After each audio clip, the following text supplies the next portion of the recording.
In 1939, shown in a series of flashbacks played in reverse chronological order, Professor Trevor Bruttenholm investigates a series of murders in Eastern Europe. Elizabeth Andrushko, a vampire who bathed in the blood of innocents to stay young, was responsible. She had sold her soul to the Queen of Witches, the goddess Hecate, and most recently kidnapped the fiancé of one of the townsmen. When the search party, including the local priest, Father Lupuscu, confronts Elizabeth in her castle, all members of the party are horribly killed, and Bruttenholm must face the vampire alone. He tricks her into the sunlight, effectively destroying her, but her ashes swirl back into the castle to find sanctuary in her Iron Maiden. In the present day, an elderly Bruttenholm, overcome with memories of his encounter with Elizabeth, takes a particular interest in a publicity stunt case in the Hamptons on Long Island.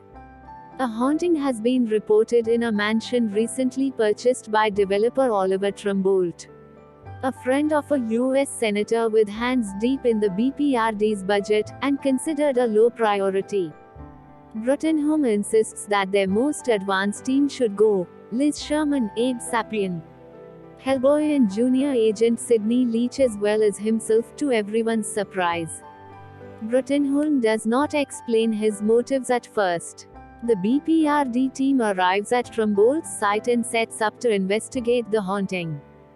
Despite a few open windows, a creepy lifelike replica of Elizabeth, artifacts from her castle, and an old, suspiciously familiar-looking groundskeeper, everything seems normal until night falls and they each encounter strange ghostly apparitions, culminating in dozens of spirits of Elizabeth's former victims. Excited that he may have found a gold mine, Trumbolt ignores the professor's warnings and is attacked.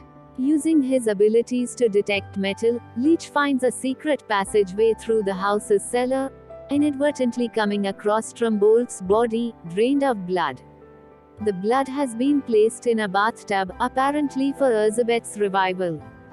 Bruttenholm and Liz head for the gardens to stop Hecate and Elizabeth's happy hags from summoning her back from the dead. The aged groundskeeper, actually Father Lupuscu, who is enthralled to the vampire, is transformed into a werewolf by the Harpies and sent to attack the team. Abe is knocked out and taken by the Harpies for our experimentation while Hellboy fights the werewolf, ultimately killing it. Liz and Bruttenholm are attacked, first by demonic wolves to delay them from stopping the ritual, then by Elizabeth in a restored but withered body, who knocks Liz out, beats Hellboy through a hole in the courtyard, and takes Bruttenholm back to the mansion. Elizabeth bathes in Trumbolt's blood and rejuvenates herself, but He begins to wither and decay again. Bruttenholm poisoned the blood with holy water. He stakes the vampire through the heart, and she turns back to dust. Freed from their torment, the spirits of the house fade away, including Father Lupuscu. Meanwhile, under the mansion, Hellboy meets Hecate, who is perplexed as to why he helps the mortals, and tries to lure him to the dark side. He bluntly refuses again and again, battling Hecate's snakes as he tries to re-enter the mansion. Elizabeth's death further enrages Hecate, who possesses the Iron Maiden, reshapes it into a semblance of her true form, and brutally attacks Hellboy. Abe escapes the Harpies, after which they find Hecate fighting Hellboy. One is killed by Hecate's thrashing tail and the other flies away. Leach, Liz, and Abe attempt to help Hellboy stop the goddess, but are unsuccessful. A badly wounded Hellboy realizes Hecate's weakness is the sun. He lures her outside, forcing her back into the darkness of her own realm. Defeated,